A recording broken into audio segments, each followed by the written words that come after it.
Hello বন্ধুরা, এখন প্রত্যেক দিনের মতো আজ মেনু নিয়ে চলে এসেছি। এখন বাইরে এখানে প্রচণ্ড বৃষ্টি হচ্ছে, এটা খাওয়া দাওয়া করি। এখানে সিদ্ধ আছে প্রত্যেক দিনের মতো থাকে। এখন এটা দিছি ডিম, আলু কুমড়ো, আলু সরষের তেল দিয়ে মাখানো। চিংড়ির ঝাল আছে, আলু চিংড়িগুলো একটু ছোটো ছোটো থাকে। দেখুন কাঁকড়া দিয়ে ওই মাগুর মাছ দিয়ে, ঝিঙে দিয়ে কুচু শাক, আলু দিয়ে ঝোল, পাতলা ঝোল, এবং নাম আছে। খাওয়া শুরু করি। চিংড়ির ঝাল দিয়েই খাই। চিংড়ির ঝাল দেখে তো সামলাতে পারলাম না।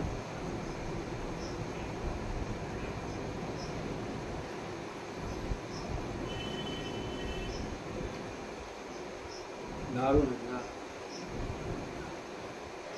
দেশি ডিম গরম আলু ভর্তা আমাকে খেতে খুবই ভালো লাগে। কারো খেতে ভালো লাগে তোমাকে জানাবেন, আমার খুব ভালো লাগে।